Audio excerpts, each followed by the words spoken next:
বিসমিল্লাহির রহমানির রহিম। এসএফডি বিএমডির আজকে দ্বিতীয় আরেকটা ম্যাথ করব। চিত্রে একটা ফিগার দেখা যাচ্ছে যে এ প্রান্তে একটা হিঞ্জ সাপোর্ট আছে এবং ডি প্রান্তে একটা রোলার সাপোর্ট আছে। উক্ত বিএমডির এসএফডি এবং বিএমডি ডায়াগ্রাম অঙ্কন করতে হবে। বি প্রান্তে একটা পয়েন্ট লোড আছে 200 নিউটনের এবং সি প্রান্তে একটা 200 নিউটনের পয়েন্ট লোড আছে এবং বি ও সি বিন্দুর মাঝে 400 নিউটনের একটা সমভাবে বিস্তৃত লোড আছে প্রতি মিটারে, কিন্তু তাহলে 4 মিটারের উপরে কত আছে? 4 × 1600 নিউটন। এটার আমি এ প্রান্তের মোমেন্ট 0 করে ডি প্রান্তের মোমেন্ট বের করব। অতএব এ প্রান্তের সামেশন মোমেন্ট মানে এ প্রান্তের মোমেন্টের যোগফল সমান সমান 0, ঘড়ি কাটার দিকে পজিটিভ মান। তাহলে যেহেতু এই পয়েন্ট লোডটা ঘড়ি কাটার দিকে সেহেতু বল গুণন দূরত্ব, তার মানে কি পজিটিভ মানে প্লাস, তাহলে 200 গুণন 2 বল গুণন দূরত্ব। তারপরে যেহেতু সমভাবে ওটাও ঘড়ি কাটার দিকে প্লাস, এই 400 গুণন এই 4, এটাই হলো আমার বল, এটাই হলো বল। কারণ প্রতি মিটারে 400, তাহলে 4 মিটারে 1600, এটা হলো বল। আর গুণন দূরত্ব, সমভাবে বিস্তৃত লোড মনে রাখতে হবে, সমভাবে বিস্তৃত লোড সবসময় সেন্টারে কাজ করে। তাহলে মানে 4 মিটারের সেন্টারের থেকে এটুকু হবে 2 মিটার, তাহলে 2 আর এলো 2, এলো 4 মিটার। অর্থাৎ যেখানে লোড কাজ করবে সেখান থেকে আমার এই 0 পর্যন্ত আসতে হবে। তাহলে এই পয়েন্ট থেকে এই একে আমি 0 করছি, এই পর্যন্ত দূরত্ব, তাহলে এখান থেকে এটুকু 2, এখান থেকে এটুকু 2, এলো 4 বল গুণন লম্ব দূরত্ব। এরপরে আরেকটা পয়েন্ট লোড আছে, তাহলে পয়েন্ট লোড এখানে পড়ছে, এইখান থেকে এই সাপোর্ট পর্যন্ত দূরত্ব হলো 6।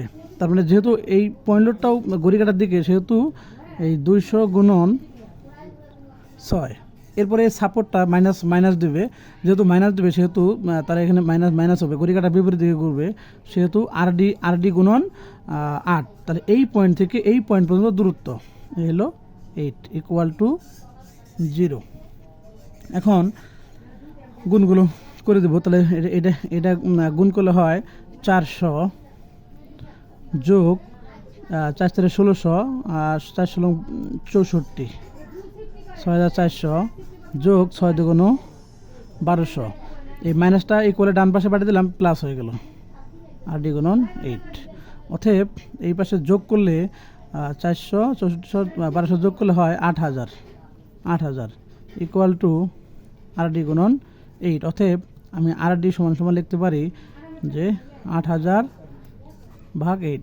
আমি 8টা যদি ওই পাশে দিই তাহলে কি এই পাশে গুণন, এই পাশে যেহেতু গুণন আছে এই পাশে ভাগ হয়ে যাবে। অতএব RD সমান 8000/8 লেখা যায়। তাহলে RDর মান আমি কত পাবো? RD সমান 1000 নিউটন। অতএব RA সমান মোট লোড কত আছে? মোট লোড এখানে আছে 200, এখানে আছে 200, 400, এখানে আছে প্রতি মিটারে 400, তাহলে 4 × 4 = 1600। তাহলে 1600 আর 200 আর 200 এই হলো 2000। Total load TOTL, total load minus RD, তার টোটাল লোড হলো কত? 2000 মাইনাস 1000। অতএব আর এর মানও 1000 নিউটন। তাহলে অতএব RA সমান 1000, RD সমান 1000। তাহলে আমি RA সাপোর্টের মান পাইলাম, RD সাপোর্টের মান পেলাম। আমি প্রত্যেকটা পয়েন্ট এভাবে টেনে দেবো, দিয়ে আমি একটা হেড হলো রেফারেন্স লাইন, এই 0 রেফারেন্স লাইনের উপরে পজিটিভ, নিচে নেগেটিভ, উপরে পজিটিভ নিচে নেগেটিভ। আমরা যখন এসএফডি বিএমডি করব, এসএফডি বিএমডি করার সময় আমরা মনে রাখবো, যদি এরকম সাপোর্ট হয় তাহলে এটা প্লাস মান দেবে, যদি লোড হয় তাহলে নেগেটিভ মান দেবে, এটা মাথায় রাখতে হবে।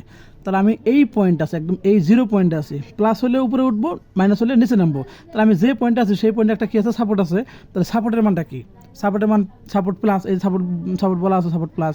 সাপোর্ট যদি প্লাস, তাহলে কি সাপোর্ট? এটা RA সাপোর্ট। তাহলে RA সাপোর্টের মান কত? RA সাপোর্টের মান হলো 1000। তাহলে আমি এখান থেকে 1000 উপরে উঠবো, আনুমানিক আমি 1000 দিলাম, এই পয়েন্টটা 1000। তাহলে এই পয়েন্টটা 1000। এরপরে দেখো এই বিমের উপরে কোনো লোড নাই, তাহলে আমি সোজা চলে গেলাম। বলা ছিল যে শেয়ারফোর্স ডায়াগ্রাম যদি আনুভূমিক হয় তাহলে বুঝতে হবে বিমের উপর লোড শূন্য, এটা শেয়ারফোর্স ডায়াগ্রামের বৈশিষ্ট্যতে বলা ছিল। তাহলে আমি এই পয়েন্টে কি 1000 আছে, যখন আমি এই পয়েন্টে 1000 আছি তাহলে আমি এটা প্লাস 1000, কিন্তু লোডটা হলো মাইনাস, তাহলে 1000 - 200, তাহলে কি প্লাস 800, প্লাস 800 মানে কি রেফারেন্স লাইনের উপরেই থাকবো, একটু নিচে নেমে আসবে, তার মানে এইটা হলো আমার 800। তাহলে এই পয়েন্টটা আমার 800। এইবার চাইলেও সোজা যেতে পারবো না, কারণ এখানে কী আছে, সমভাবে বিস্তর লোড আছে। সমভাবে বিস্তর লোড থাকলে আমাকে বাঁকা হয়ে যেতে হবে। তাহলে আমি এই পয়েন্টে আছি 800, আর সমভাবে লোড আছে কত? সমভাবে লোড আছে 4 4 1600। তাহলে লোড মাইনাস আমি আমার প্লাস 800 মাইনাস 1600, তাহলে কী লেখা যায়? এটা হবে -800। তাহলে -800, এই জন্য আমি রেফারেন্স লাইনে নিচে চলে গেলাম। তাহলে এখানে আমার একটা পজিটিভ, এটা নেগেটিভ। আমার এখানে 800 ছিল প্লাস, আর 4 4 16 মাইনাস, তাহলে প্লাস 800 মাইনাস 1600, তাহলে মাইনাস মান, আমি রেফারেন্স লাইনে নিচে চলে গেলাম। তাহলে এখানে 800। এখন আমি যে এই পয়েন্টে যেখানে আছি সেখানে উপরে একটা কি আছে, একটা পয়েন্ট লোড আছে 200, তাহলে এটাও মাইনাস, তাহলে -800 - 200, তাহলে কি -1000। এই হলো -1000। তাহলে এই পয়েন্ট হলো -1000। যেহেতু এইটুকুর মধ্যে কিচ্ছু নাই, আমি সরাসরি এই দিক দিয়ে চলে গেলাম।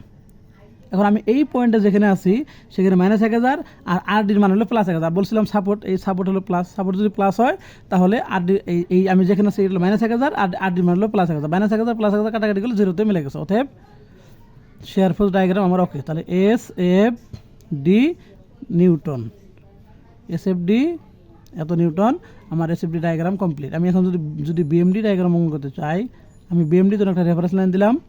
এই হলো রেফারেন্স লাইন। এই রেফারেন্স লাইন থেকে আমি BMD ডায়াগ্রাম কীভাবে করবো? SFD যত ক্ষেত্রফল আছে, 1টা 2টা 3টা 4টা, এই 4টা ক্ষেত্রফল দিয়ে আমি BMD করবো। প্লাস হলে প্লাস, মাইনাস হলে মাইনাস। যেহেতু এখানে একটা ত্রিভুজ হয়ে গেছে, অতএব এই ত্রিভুজের জন্য আমার এই বরাবর একটা লাইন চলে আসবে ত্রিভুজের জন্য। এখন যেহেতু আমার এই ত্রিভুজের আমি এই ভূমি জানি না, সেহেতু এই ভূমির মান বের করার জন্য আমরা যদি x ধরে নেই, তাহলে x সমান আমরা বলছিলাম যে যে এইখানে যে লম্ব আছে, এই লম্বের মানটাকে প্রতি মিটার লোড দ্বারা ভাগ। তাহলে লম্বের মান আছে কত? লম্বের মান আছে 800। প্রতি মিটারের লোড আছে কত? প্রতি মিটারের লোড আছে 400। ভাগ করলে হয় 2 মিটার। তাহলে এইটা যদি আমার 2 মিটার হয়, আমার এটাও কয় মিটার হবে? 2 মিটার। তাহলে 4 মিটার, তাহলে 2 মিটার 4 মিটার হয়ে গেল।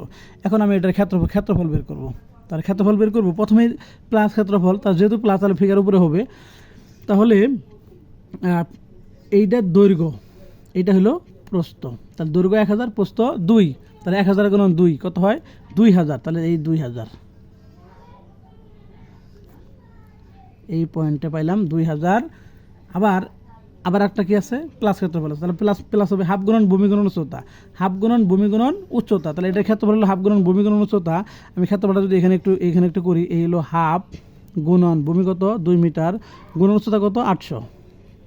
হাফ গুণন ভূমি গুণন উচ্চতা, তাহলে কত হয়? 8 গুণন 1600, 2 দ্বারা ভাগ করলে 800 হয়। তাহলে এখানে এই পয়েন্টে আমরা 800, আরও প্লাস হলো, সরি, এই পয়েন্টে আমরা 2000 আর প্লাস হলো 800, তাহলে কত হলো? 2800। তাহলে 2800, যেহেতু এটা এই 1 ডিগ্রি কার্ভ, যদি 1 ডিগ্রি SFD 1 ডিগ্রি হয়, BMD হবে 2 ডিগ্রি কার্ভ। তাহলে BMD মোটামুটি এরকম একটা কার্ভ হয়ে যাবে। তাহলে এটা কত হলো? এটা 2800, এই হলো 2800 পয়েন্ট। তাহলে এখানে 2800। এরপরে মাইনাস আবার কি? হাফ গুণন ভূমি গুণন উচ্চতা সেম মানে কি 800 হবে। হাফ গুণন ভূমি, হাফ 2 গুণন উচ্চতা, এই উচ্চতা হলো 800, তার মানে কি 800 হবে। তারপরে এবার এটা হলো প্লাস 2800, এটা হলো -800। -800 করলে কী হবে? আবার আমি 2800 থেকে -800 করলে প্লাস 2000 থেকে, তাহলে এই পয়েন্ট হলো প্লাস 2000। অথবা আমি যখন মাইনাস আবার করি, যে এইটা হলো আমার 1000, এটা হলো কত? 2 মিটার। তাহলে দৈর্ঘ্য গুণ প্রস্থ, ক্ষেত্রফল দৈর্ঘ্য গুণ প্রস্থ, তাহলে 2000 মাইনাস, যেহেতু এই যে মাইনাস মান, এটাও মাইনাস করলাম 800, এটাও মাইনাস, তাহলে 2000 মাইনাস করলে আমরা 0-তে মিলে গেল। অতএব এটা আমার BMD diagram newton into metre, কারণ মোমেন্ট বল গ্রহণ দূরত্ব, এই জন্য ইন্টু হিসাবে থাকলো। এখন আমরা বলছিলাম যে শেয়ার ফোর্স ডায়াগ্রামের বৈশিষ্ট্য বলছিলাম। শেয়ার ফোর্স ডায়াগ্রাম সরলরেখা অথবা মসৃণ বক্ররেখা দ্বারা গঠিত। শেয়ার ফোর্স ডায়াগ্রাম এই রেফারেন্স লাইনের উপরে পজিটিভ, রেফারেন্স লাইনের উপরে এই হলো পজিটিভ, নিচে নেগেটিভ। আবার বলছিলাম যে শেয়ার ফোর্স ডায়াগ্রাম যদি এই যে হেলানো হয়, তাহলে বিমের উপর লোড শূন্য, দেখেন বিমের উপর লোড নাই। আবার বলছিলাম এই শেয়ার ফোর্স ডায়াগ্রামের হেলানো রেখা বিমের উপর সমভাবে বিস্তর লোড নির্দেশ করে। আবার বলছিলাম যে এই শেয়ার ফোর্স ডায়াগ্রামের এই যে উলম্ব রেখা বিমের উপর পয়েন্ট লোড নির্দেশ করে, পয়েন্ট লোড অথবা সাপোর্ট নির্দেশ করে। সাপোর্টও আমার কি এই খারাপভাবে নির্দেশ করে, পয়েন্ট লোডও আমার খারাপভাবে নির্দেশ করে। আবার বলা ছিল ডেঞ্জারাস পয়েন্ট। আমরা বলছিলাম যে যদি শেয়ার ফোর্স ডায়াগ্রাম চিহ্ন পরিবর্তন করে, তাকে বলা হয় ডেঞ্জারাস পয়েন্ট, দেখেন এই যে প্লাস থেকে মাইনাস হয়ে গেছে, অর্থাৎ এই পয়েন্টটা হলো ডেঞ্জারাস পয়েন্ট। আর যেখানে ডেঞ্জারাস পয়েন্ট তৈরি হবে সেই জায়গার মোমেন্ট সর্বোচ্চ হবে, তাহলে 2800, এই জায়গার সর্বোচ্চ মোমেন্ট 2800। এখন বেন্ডিং মোমেন্টে বলছিলাম যে বেন্ডিং মোমেন্ট ডায়াগ্রাম যদি হেলানো হয়, বেন্ডিং মোমেন্ট ডায়াগ্রাম যদি হেলানো হয় তাহলে বিমের উপর লোড শূন্য অবস্থান নির্দেশ করবে, বিমের উপর কোনো লোড নাই। আবার যদি এটা এটা এটা যদি কি মসৃণ বক্ররেখা হয়, মসৃণ বক্ররেখা হলে বিমের উপর সমভাবে বিস্তার লোড নির্দেশ করে। বিএমডি যদি মসৃণ কি হয়, মসৃণ বক্ররেখা হয়, তাহলে বেন্ডিং মোমেন্ট ডায়াগ্রাম সমভাবে বিস্তার লোড নির্দেশ করে। আবার বলা ছিল যদি হেলানো রেখা হয় তাহলে বিমের উপর লোড শূন্য অবস্থান নির্দেশ করে। আবার যদি চিহ্ন পরিবর্তন করে ধনাত্মক থেকে ঋণাত্মক হতো তখন সেটা কী হয়ে যেত, ইনফ্লেকশন বিন্দু। বেন্ডিং মোমেন্ট ডায়াগ্রাম যদি চিহ্ন পরিবর্তন করে তাকে ইনফ্লেকশন বিন্দু বলা হয়। এই হলো আমার সমাধান। যদি কারো সমস্যা থাকে কমেন্টে জানাবেন। ধন্যবাদ সবাইকে।